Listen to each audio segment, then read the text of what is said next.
సమాధానం చెప్పాలి. ఇవే కాకుండా చంద్రబాబు గారి సూపర్ 6లో మిగతా పథకాలకు కూడా చంద్రబాబు గారు వెంటనే అమలు చేయాలని డిమాండ్ చేస్తున్నాం. ఈరోజు కొత్తగా నిన్న చంద్రబాబు గారు ఇచ్చిన జియో ప్రకారము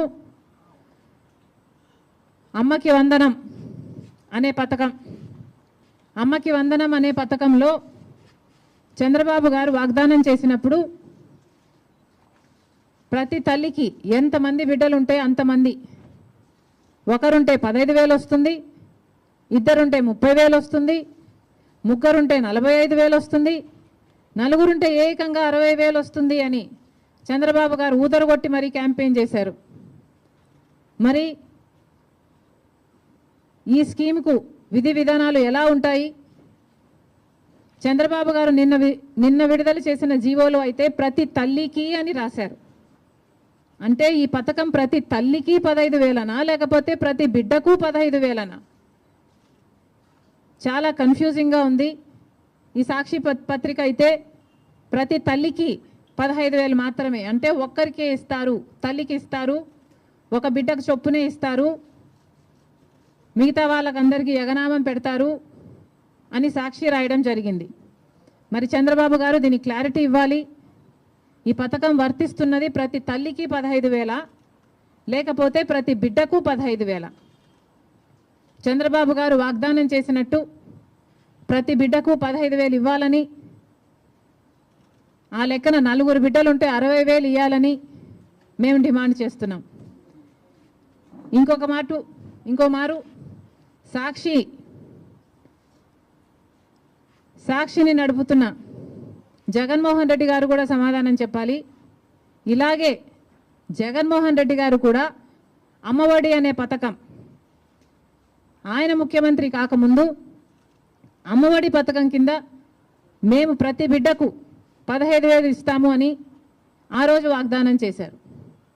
తర్వాత ముఖ్యమంత్రి అయ్యారు జగన్మోహన్ రెడ్డి గారు, ప్రతి బిడ్డకు 15,000 ఇవ్వలేదు, ఒక్క బిడ్డకు మాత్రమే. అంటే ప్రతి తల్లికి 15,000 అన్నట్టుగానే జగన్మోహన్ రెడ్డి గారు కూడా వ్యవహరించారు.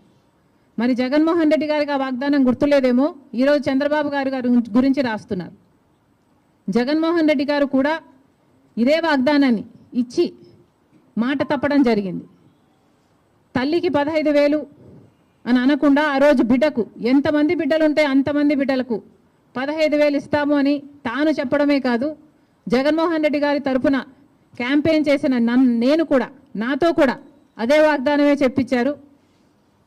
ఆ రోజుల్లో నేను కూడా జగన్మోహన్ రెడ్డి గారు ఈ పథకాన్ని అమలు చేస్తారు అని నమ్మి బాయ్ బాయ్ బాబు క్యాంపెయిన్లో నేను కూడా ప్రచారం చేయడం జరిగింది. కానీ జగన్మోహన్ రెడ్డి గారు ముఖ్యమంత్రి అయిన తర్వాత అమ్మఒడి పథకం కింద కేవలం ఒక బిడ్డకు మాత్రమే ఇవ్వడం జరిగింది. జగన్మోహన్ రెడ్డి గారు ఒక బిడ్డకే ఇచ్చారు, ఇప్పుడు చంద్రబాబు గారు కూడా ఒక బిడ్డకే ఇస్తారు అని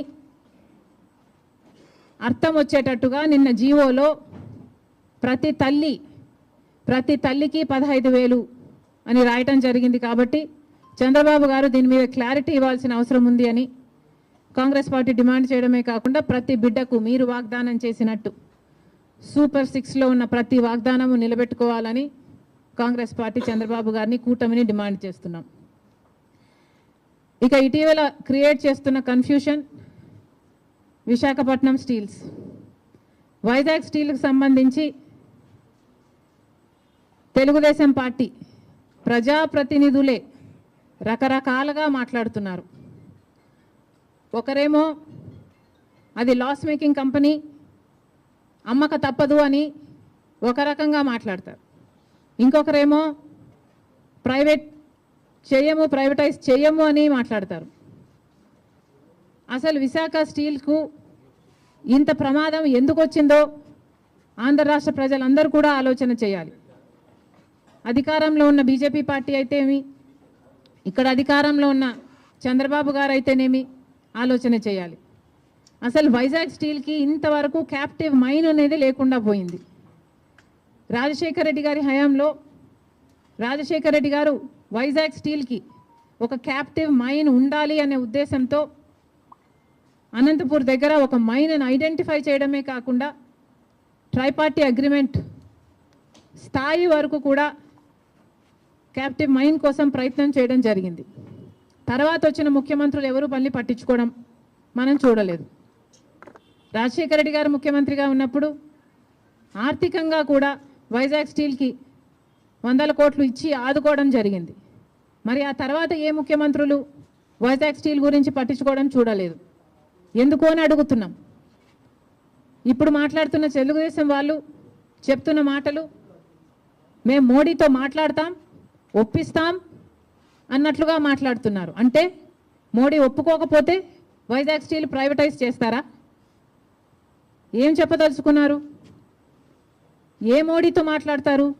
ఏ మోడీ గారైతే మనల్ని 10 సంవత్సరాలుగా మోసం చేస్తూ వచ్చారో, ప్రత్యేక హోదా ఇస్తాము అని మోడీ గారు 2014లో తిరుపతిలో మాటిచ్చిపోలేదా?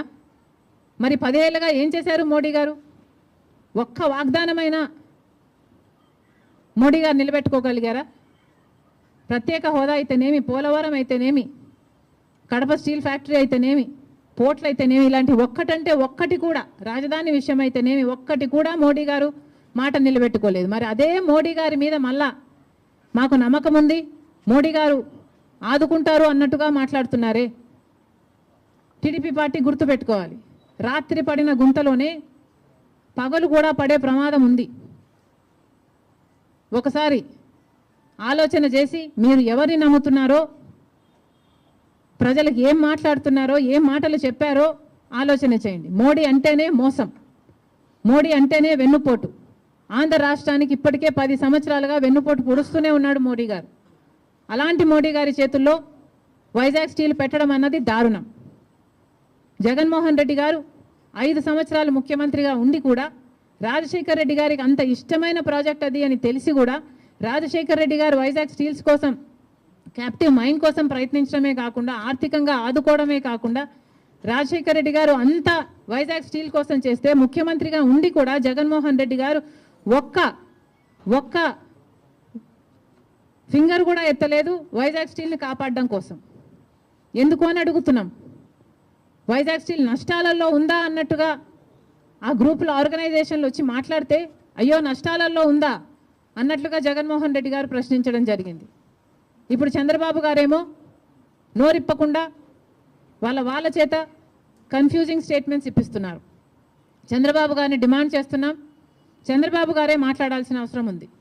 చంద్రబాబు గారే ఢిల్లీలో మీడియా కాన్ఫరెన్స్ పెట్టి, ఢిల్లీ పెద్దలు కూటమి అందరూ కలిసి వైజాగ్ స్టీల్ ప్రైవేటైజ్ చేయబోము అన్న కాన్ఫిడెన్సు, అన్న మాట ఆంధ్ర రాష్ట్ర ప్రజలకు చంద్రబాబు గారు చెప్పాల్సిన అవసరం ఉంది.